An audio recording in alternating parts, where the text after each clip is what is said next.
नमस्कार। जिंदगी भर वो वही भूल करता रहा, धूल चेहरे पे थी, आईना साफ करता रहा, असंच काहीसं होत आहे। भाऊ तोरसेकरांच्या वरती समाज माध्यमातून काही मंडळी आता टीका करू लागलेली आहेत। भाऊंना विरोध करणारी खूप आहेत। याआधीही भाऊ ट्रोलचा सामना केलेला आहे, पण आता पोस्ट लिहून ज्या पद्धतीनं भाऊंच्यावर बोललं जात आहे त्यावर हाच शेर परफेक्ट लागू पडेल। खरं तर भाऊ या टीकेला जराही भीक घालणार नाहीत आणि आपलं काम चालू ठेवतील, हेही तितकंच सत्य आहे। पण भाऊंच्यावरती टीका करणाऱ्यांना हा अधिकार पोचतो का? काय कारण असली पाहिजे अशा टीकेची? कशामुळे लोक असं बोलत असली पाहिजेत? हे सगळं जरा तपशीलवार स्पष्ट झालं पाहिजे। खरं तर भाऊ चुका दाखवतात, दोष दाखवतात, त्रुटी दूर करण्याविषयी सांगतात आणि या त्रुटी दूर करण्याच्या ऐवजी भाऊ तोरसेकरच कसे चूक आहेत असं म्हणण्याची सवय आता लोकांना लागलेली आहे। यातून दुरुस्ती होईल की नाही माहीत नाही, पण असं करणाऱ्यांचं नुकसान मात्र नक्की होणार आहे। श्रीकांतजी आपल्या सोबत आहेत। भाऊ तोरसेकरांच्या वरती जी टीका आता सोशल मीडियातून होऊ लागलेली आहे, काही मंडळी जाणीवपूर्वक वेदकाळाच्या आधीपासूनचे भाऊ असं म्हणतायत, मंदार भारदेंनी म्हटलेलं ते, तर त्याला तुम्ही कसं बघता ह्या सगळ्याकडे? काय गंमत अशी आहे की टीका करताना सुद्धा मंदार भारदेंना सोशल मीडिया वापरावं लागला हे लक्षात घ्या। म्हणजे हे एका अर्थाने विरोधाभास असा आहे की ज्या सोशल मीडियाचा गेले 5 वर्ष भाऊ तोरसेकर सारखा एक वयस्क पत्रकार वापर करतोय, जेव्हा की इतर पत्रकार तो करत नव्हते। झालं असं की वर्तमानपत्राच्या मर्यादा समोर आल्याच्या नंतर इलेक्ट्रॉनिक्स चॅनल म्हणजे माध्यमं सुरू झाली, त्याच्यानंतर सोशल मीडिया सुरू झाला आणि आता डिजिटल प्लॅटफॉर्म उपलब्ध आहेत। नेमकं अशा ह्याच्यामध्ये एक पत्रकार, ज्येष्ठ पत्रकार ह्या सगळ्याचा वापर करतो आहे आणि त्याच्यावरती टीका म्हणण्याच्या पेक्षा थोडा अजून चांगला शब्द व्यंग करण्यासाठी जे माध्यम भारदेंना वापरावं लागलं ते परत सोशल मीडियाचं आहे, ते काही वर्तमानपत्रात लिहिलेला लेख नाही। हे असं का घडते ह्याचं पहिले लक्षात घ्या मुद्दा। भाऊ तोरसेकरांवरती जी टीका मंदार भारदेंनी केली की वेदा आधी भाऊ होते आणि त्यांना ते गंमत कशी करायची आहे, यांना कसे सगळेच विषय माहिती आहेत, रोज 1-2 व्हिडिओ कसं काय टाकतात, त्याच्यानंतर ह्यांना काही ज्या तथाकथित गुप्त म्हणून जाणाऱ्या बातम्या पण ह्यांच्यापर्यंत कशा पोहोचतात, असा तो टिंगलीचा सगळा विषय आहे। इतकंच नाही तर जसे रावणाला 10 तोंड होती तशी आता भाऊंना पण, आणि मग त्यांच्या सगळ्या लेखाचा अनुवाद करून राहुल गांधी कसा टाकणार आहे, त्यांनी ते अस्वस्थ होणार आहे तो माणूस अनुवाद, असं ते सगळं ते आहे। त्याच्यातलं व्यंग आणि गंमत बाजूला ठेवली तरी पहिले हे लक्षात घ्यायला पाहिजे की मुळात भाऊ तोरसेकरांना प्रतिसादच का मिळाला?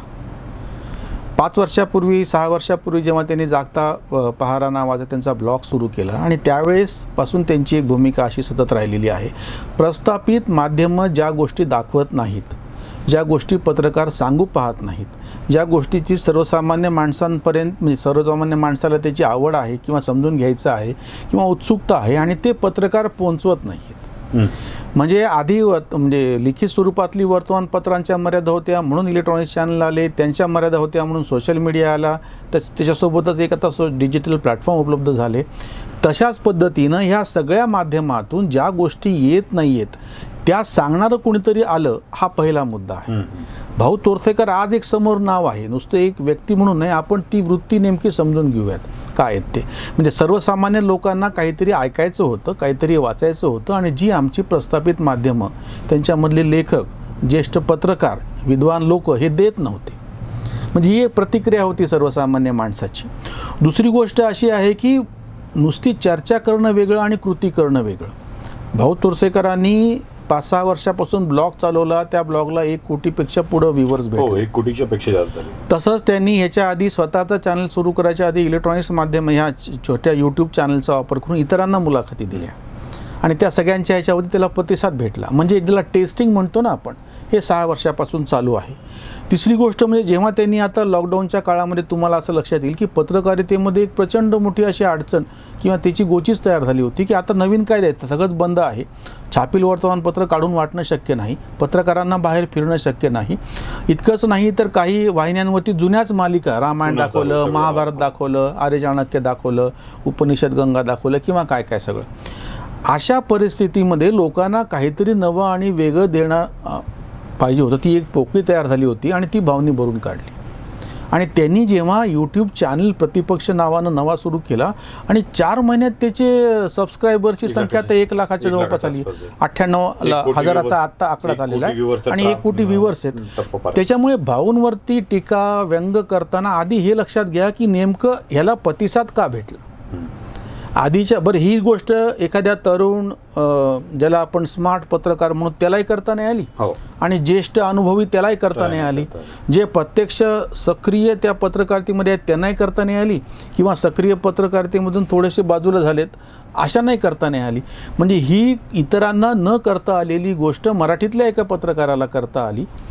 दुसरा एक थोडासा गंमतशीरच मुद्दा भाऊंच्या टीकेच्या आधी लक्षात घ्यायला पाहिजे की आपल्याकडे जे एक सगळी प्रस्थापित चौकटी असतात ना की तंत्रज्ञान वापरायचं, चकचकीतपणा त्याच्यासाठी पाहिजे आहे, तुमची जाहिरात पाहिजे आहे, काहीतरी एक आकर्षकता तुमच्याकडे पाहिजे आहे, ह्याच्या नेमकं विरुद्ध आहे. हो, काहीच नाही. भाऊ तोरसेकर हा वयस्क माणूस आहे, दाते त्याचे पडलेले आहेत, तो बोलताना बऱ्याचदा अडखळतो, तरीही लोक का पाहतात किंवा त्याच्याकडे तांत्रिकदृष्ट्या पण काही फार चांगलं काही उपलब्ध नाही आहे. त्यांनी स्वतः बोलताना हे व्यक्त केलं की माझी मर्यादा कशी आहे, मी एका छोट्या कॅमेऱ्यानं कसं शूट करतो किंवा त्याच्या चार्जिंगला कशा मर्यादा पडतात किंवा इतकंच नाही चालू असताना ते किती वेळ झाला हे पाहण्यासाठी घड्याळाकडे पाहत बसतात. पण हे सगळं लोकांना का भावतं हे पहिलं लक्षात घेतलं तर पुढची टीका तुमच्या लक्षात येऊ शकेल. पहिली गोष्ट म्हणजे की जे विषय माध्यमांनी दाबून ठेवलेले आहेत, सांगितलेले नाहीत, उलगडलेले नाहीत, ते भाऊ देत आहेत.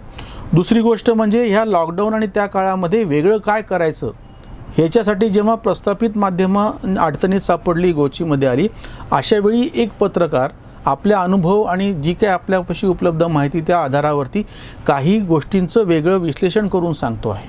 आणि तिसरी महत्त्वाची गोष्ट म्हणजे तंत्रज्ञान तर हवंच, पण त्या सगळ्या चकचकीतपणाच्या पाठीशी तुमचा एक सच्चेपणा पाहिजे असतो.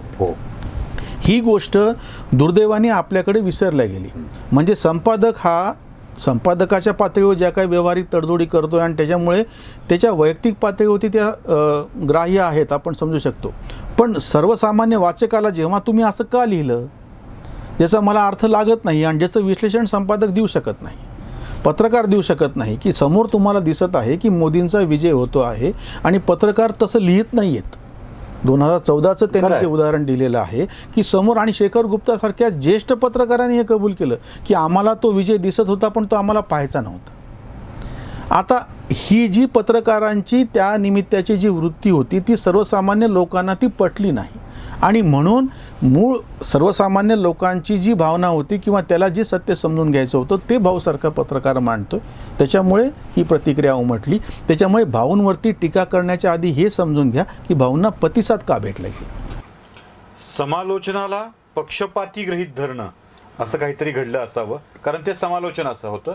मला यात अजून एक गोष्ट वाटते, तुम्ही जे म्हणता की यात जी राजकीय सल्लागार मंडळी जी नव्यानं जमात आलेली आहे, म्हणजे काही उपाययोजना करून देणारी, काही सल्ले देणारी, या सगळ्या मंडळींचं संदर्भांचं काम आता भाऊ एकटे करतायत. म्हणजे भाऊचा व्हिडिओ बघणारा माणूस हा सगळ्या संदर्भासहित तो बघत असतो, सगळ्या संदर्भांना साचपडत असतो आणि त्यातून बऱ्याचशा गोष्टी कळत जातात.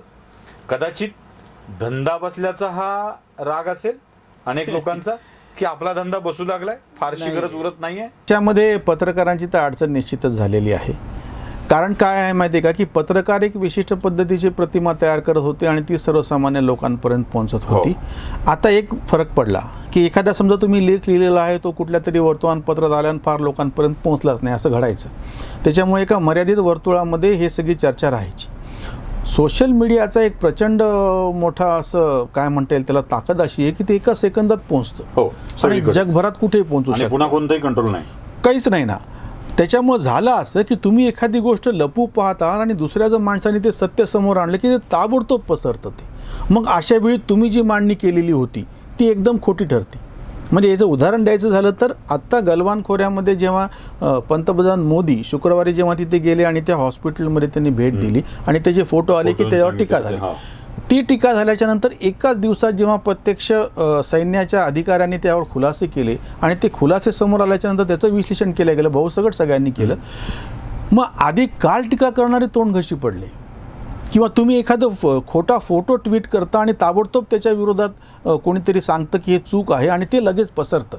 ही जी ताकद आहे नवीन माध्यमांची, त्याचा एक फायदा भाऊंना झाला की म्हणजे प्रस्थापित लोक ज्या पद्धतीनं मांडणी करत होते, पत्रकार आणि काही विचारवंत, आणि ते जर खोटं असेल, ते खोटं असेल तरच म्हणतोय मी, जर ते खोटं असेल तर ताबडतोब त्याच्या विरोधात केलेलं जे खरं विश्लेषण आहे ते लोकांपर्यंत पोहोचतं. भाऊच्या इनपुट्सवरती अटॅक करतात, चुकीच्या इनपुट्सवरती. ते इनपुट्स देणाऱ्यांचा हा त्रागा असेल का मग? म्हणजे की बाबा भाऊंनी जेव्हा उघडं पाडलं एखाद्याला, तेव्हा प्रचंड मोठ्या प्रमाणावर जे इनपुट्स देत राहतात पॉलिटिकल पार्टीजला, म्हणजे उदाहरणार्थ तो मेडिकलचा वैद्यकीय हॉस्पिटलचा फोटो ज्यानं देऊन हे सगळं करून घेतलं असेल, तो तोंडावरच पडला ना त्या आपल्या मालकापुढे. मग अशा लोकांचा काही त्रागा असेल का? हा म्हणजे व्यावसायिक दृष्ट्या भाऊ काहीच न करता आपल्याला संपवत आहेत, तर त्याच्यावरच शंका उपस्थित करा. तर फक्त इतकंच नाही, आता अडचण अशी झालेली आहे की सर्वसामान्य लोकांचा पाठिंबा, समजा तुम्ही सातत्यानं 3, 4, 5, 10 ट्विट चूक केले आणि ते उघडे पडले. राहुल गांधीच्या बाबतीत झाले आता की राहुल गांधींनी आता राजस्थानचं एवढं गंभीर प्रकरण चालू असतानाही ट्विटरवरती खेळत बसले. भाऊंनी त्याच्यावरती आरोप असा केला की जसं रोम जळत असताना तो जो त्याचा निरो होता तो फिडल वाजवत बसला होता, आणि तसा हा आमचा निरो काय तर ट्विटर वाजवत बसलेला आहे. आणि ते उघडं केव्हा पडलं की जेव्हा त्या म्हणजे चीनच्या संदर्भातले त्यांचे व्हिडिओ आता त्यांनी ट्विट केलेलं लेटेस्ट, आणि त्याच्यात त्यांची साधी हेअरस्टाईल कशी आहे, त्याच्या 10 दिवस आधीची कशी होती, आणि हे अभ्यासक नाही सामान्य माणसाला जेव्हा दिसायला लागले, ते समोर यायला लागले, त्यांना झालं असं की त्याची विश्वासार्हता धोक्यात यायला लागली. इवन आता भाऊ सुद्धा समजा असं, भाऊंचे पण मी तुम्हाला मर्यादा सांगतो, म्हणजे भाऊंवर टीका करणाऱ्यांचे हे लक्षात येत नाही की भाऊंवर तुम्ही नीट साधा टीका करा ना. राज ठाकरेंच्या संदर्भामध्ये त्यांनी ह्यापूर्वी पण केलेलं विवेचन चुकलेलं आहे की त्यांना असं वाटत होतं की लोकसभा निवडणुकांच्या काळामध्ये राज ठाकरेंनी ज्या सभा घेतल्या त्या किती प्रभावी आहेत, आणि ते ठरल्या नाहीत. आताही भाऊंनी राज ठाकरेंच्या बाबतीमध्ये छुपा रुस्तुम म्हणून एक व्हिडिओ केला, तोही प्रभावहीन कशामुळे वाटतो तर ते विश्लेषणाला मर्यादा पडलेल्या आहेत. देवेंद्र फडणवीसच्या बाबतीमध्ये सुद्धा भाऊंनी जेव्हा मांडणी केली तेव्हा ती अपुरी ठरली त्यांचं विश्लेषण, आणि भाऊंनी अगदी औरंगाबादमधल्याच जाहीर भाषणामध्ये कबूलही केलं की मला कसा तो विषय भाऊंचं, म्हणजे भाऊंची समजा काही एखाद्या विश्लेषणात चूक झाली तर ते समजून घेणं, भाऊ स्वतःही कबूल करतात, ते वेगळी गोष्ट. भाऊंची ताकद ही त्यांच्या सच्चेपणात आहे.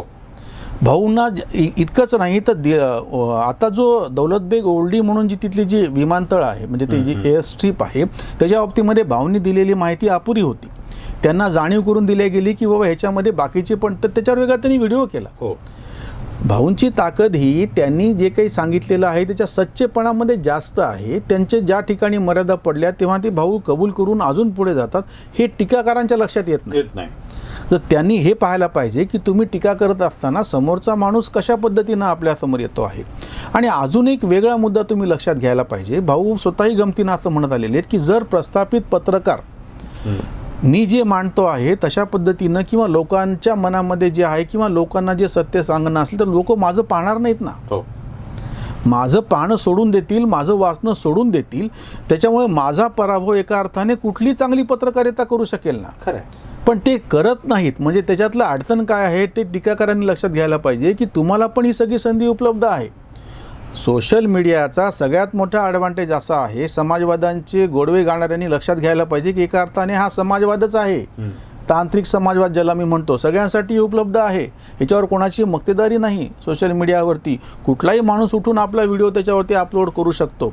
मग तुम्ही ह्याचा फायदा घेऊन तुम्हाला तुमचं म्हणणं जे मांडायचं ते मांडा ना. तसं न करता तुम्ही जर फक्त म्हणत असाल की वेदा आधी भाऊ होता आणि अशी टिंगल करणार असाल तर हे ना उलट असं होईल की तुमचीच त्याच्यामुळे थट्टा होईल. हे ना भाऊंना काही भाऊसारख्यांना किंवा त्यांच्या प्रेक्षकांना आणि वाचकांना काही फरक पडेल असं मला वाटत. थोडंसं मी जरा याच्यात जातो, भूतकाळात आपण जाऊया किंवा भाऊ या व्यक्तिमत्वाविषयी न बोलता भाऊ या प्रवृत्तीविषयी आपण बोलूया. भाऊ तोरसेकर जे काही घडतं, मी समालोचक हा शब्द वापरला होता, परिस्थितीचे समालोचक, म्हणजे अगदीच रनिंग कॉमेंट्री असा अर्थ न घेऊ नये, जे काही विश्लेषणात्मक समालोचन ते करतात, तर त्याचं भाऊंचं हे सगळं सांगणं ज्या स्वरूपात चाललेलं असतं, त्या भाऊंच्या सांगण्याचा परिणाम हा जवळपास बऱ्याच वेळेला आपण होताना बघतो सगळ्या ठिकाणी, आणि त्याला टीकाही सहन करावी लागते. अशी टीका भूतकाळात किंबहुना इतिहासात खूप वेळेला झालेली आहे. म्हणजे अगदी चांगल्या कवींनाही अशा टीकेनं सहन करावं लागलेलं आहे. तुकारामांनाही अशी थोडंसं जास्त वाटेल हे, पण जेव्हा प्रबोधन करणाऱ्या तुकारामाने जेव्हा वस्तुस्थिती सांगितली, शेंदूर फासून या धोंडा जेव्हा तुकाराम म्हणायला लागले, तेव्हाही त्यांना टीकेला सहन करावं लागलं. ज्याने कोणी प्रबोधन करून जाणीव करून देण्याची प्रक्रिया केलेली आहे. अगदी बहादूरशाह जफरच्या काळात गालिबला सुद्धा याच अशा स्वरूपाच्या टीकेला सहन करावं लागलं. मग तो गालिब असो की तुकाराम, जेव्हा लोकांना जागं करण्याचं काम करत असतो, मला वाटतं वेदाच्याही आधी भाऊ होते या शब्दाचं उत्तर हे चांगलं ठरावं, की भाऊ तोरसेकर नावाची एक प्रवृत्ती असते. कदाचित त्या काळात तो तुकाराम असेल, आज भाऊ तोरसेकर असेल, त्यावेळेला गालिब असेल, आता भाऊ तोरसेकर नाव असेल. नाही, हा चांगला आणि वेगळा मुद्दा समोर आलेला आहे. मी अजून एक त्याच्या मागचं उदाहरण, तुम्ही तुकाराम पर्यंत आलात म्हणजे त्याच्यातलं संतत्व बाजूला ठेवा. आपण मी एकनाथांचं उदाहरण देतो. एकनाथ, तुकाराम, गालिब यांच्यातलं संतत्व आणि काव्यत्व बाजूला ठेवून काय होतं की जनसामान्यामध्ये एक भावना आहे, ती ओळखून त्याला प्रतिक्रिया देणे हा वेगळेपणा आहे. एरवी काय होतं की प्रस्थापित माध्यम जनसामान्यांची भावना न ओळखता प्रतिसाद देत होते. एकनाथांच्या बाबतीतलं उदाहरण असं आहे की जेव्हा त्यांनी त्यांच्या भावार्थ रामायणमध्ये एक उल्लेख असा आहे, आश्चर्य म्हणजे की जो मूळ रामायणामध्ये नाही आहे. मूळ रामायणामध्ये असं म्हणलेलं आहे की शत्रुघ्न हा जो आहे, राम, लक्ष्मण, भरत आणि शत्रुघ्न, तर हा शत्रुघ्न हा लक्ष्मणाचा भाऊ म्हणजे सुमित्रेचा मुलगा मूळ रामायणात सांगितलेला आहे. आश्चर्य म्हणजे एकनाथांनी भावार्थ रामायणामध्ये तसं नाही सांगितलं. ते म्हणतात की शत्रुघ्न हा पण कैकेयीचाच मुलगा होता आणि त्या भरताबरोबर तो पण आजोळी गेलेला होता आणि म्हणून राम आणि लक्ष्मण दोघं वनवासाला गेले. आश्चर्य असं आहे की मूळ रामायणामध्ये लिहिलेलं एकनाथांनी घेतलं नाही आणि एकनाथांनी हा दुसरा संदर्भ कुठून घेतला, तर तो घेतला त्यांनी जात्यावरच्या ओव्यांमध्ये. आणि त्याचं कारण त्यांनी काय सांगितलं ते मोठं विलक्षण आहे की मी हा बदल मला करा वाटला, कारण की त्या जात्यावरच्या ओव्यांमधलं विश्लेषण असं आहे की कैकेयी तिच्या पहिला तिला दिला नाही तो पायस म्हणून रुसून बसली आणि म्हणून तिचं ते दिलेलं घारीनं उचलून नेलं आणि म्हणून तिच्याकडे राहिलं नाही. आणि जेव्हा ती रडायला लागली त्याच्यानंतर कौशल्यानं तिला स्वतःच्या याच्यातला अर्धा भाग दिला आणि इकडे सुमित्रेनं अर्धा भाग दिला. म्हणून तिच्या पोटी जन्मलेले दोन्ही मुलं हे त्यांचे जसे काय अर्धे भाग आहेत. म्हणजे भरत हा रामाची सावली आहे आणि शत्रुघ्न हा लक्ष्मणाची कशी सावली आहे. म्हणून पुढे आयुष्यभर तिचे मुलं तिचं न ऐकता रामाचा आणि लक्ष्मणाचा. आता हे मोठेपण एकनाथांचं असं आहे की मूळ रामायणातला संदर्भ त्यांनी बदलून जात्यावरच्या ओव्याप्रमाणे घेतला. मला हा धागा जसं तुकारामाच्या बाबतीमध्ये आहे, तेव्हाची प्रस्थापित सगळी व्यवस्था बाजूला ठेवून जनसामान्यांनाची जी भावना आहे ती व्यक्त केली जाते. गालिब तसं करतो आहे. भाऊ तोरसेकरांचा हा धागा तिथे जुळतो आहे. प्रस्थापित, पांडित्य, पुस्तकात काय लिहिलेलं आहे, त्याच्यानंतर एक विशिष्ट चौकटीमध्ये सोयीस्कर मत काय आहे, हे सगळं बाजूला ठेवून थोडंसं गैरसोयीचं वाटणारं, थोडंसं प्रस्थापित लोकांना चुकीचं वाटणारं, पण प्रत्यक्षामध्ये असलेलं असं जर काही मांडत असेल तर त्या माणसाला निश्चितच प्रतिसाद भेटतो. केव्हा ना केव्हा तरी त्याला तो प्रतिसाद भेटू शकतो. तुम्हाला महात्मा गांधीसारख्या नेत्यामध्ये पण असं दिसेल की तेव्हा प्रस्थापित जे मार्ग होते की शस्त्र उचललं पाहिजे, लढाई केली पाहिजे, आणि गांधी म्हणतात की नाही, सर्वसामान्य माणसाची ताकद फार मर्यादित असते आणि म्हणून मी त्याला सविनय कायदेभंग शिकवेल, असहकार सुचवेल. पण ते कोणाला पटत नव्हतं आणि अशा पद्धतीनं लढा कसा होणार आहे. देदी हमें आझादी बिना खडग बिना ढाल, साबरमती के संत तूने कर दिया कमाल. म्हणजे हे कोणी अपेक्षितच केलेलं नव्हतं की शस्त्राच्या शिवाय लढाई कशी करायची. त्या पद्धतीने भाऊ तोरसेकर सारखा पत्रकार आज वेगळ्या माध्यमातून समोर लोकांपर्यंत पोहोचतो आहे की जे कोणी अपेक्षित केलेलं नव्हतं. तुमच्याकडं फक्त सत्य आहे, तुमची त्याच्यावरती निष्ठा आहे आणि डोळे उघडे ठेवून पूर्वग्रह दूषित न राहता तुमच्या आजूबाजूला जे घडते त्याचा अन्वय अर्थ तुम्ही लावणार असाल तर ते लोक पाहतील. आणि ह्याला लोकांनी जो प्रतिसाद दिला, मोठ्या मोठ्या प्रस्थापित वर्तमानपत्रांचा एवढा खप नसतो ना. आज ज्या पद्धतीनं 1 कोटी जर व्ह्यूज 4 महिन्यामध्ये त्यांच्या ब्लॉगला भेटत असतील तर तुम्ही हे तुलना करून पहा. समजा कोरोना नाही आहे आणि ह्या काळामध्ये एखाद्या वर्तमानपत्राला 31 लाख हा 4 महिन्यातला खप आहे सगळ्या दैनिकांचा मिळून, जो जाहिरात करून छापलाय. हा म्हणजे तुम्ही त्याच्यावरून हे लक्षात येईल हा फरक काय आहे ते.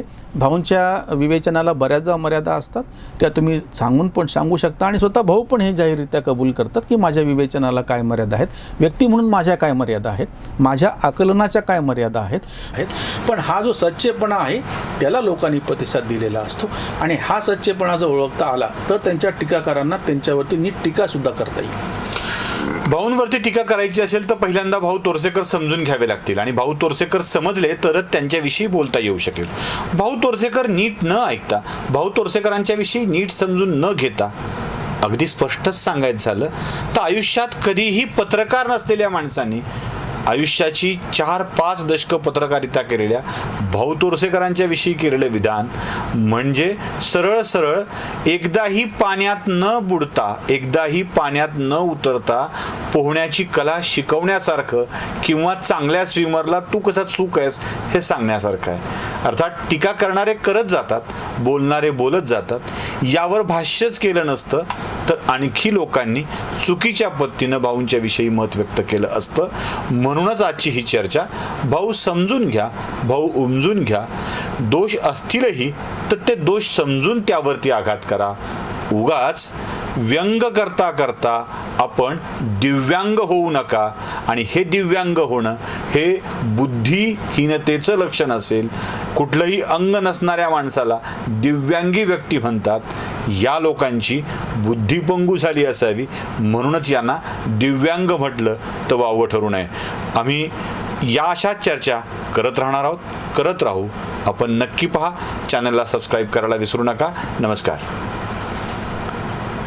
अॅनालायझरचा हा व्हिडिओ कसा वाटला ते नक्की कळवा. लाईक, सबस्क्राईब करायला विसरू नका. बेल आयकॉन नक्की दाबा. आपली भावना आमच्यापर्यंत नक्की पोहोचवा.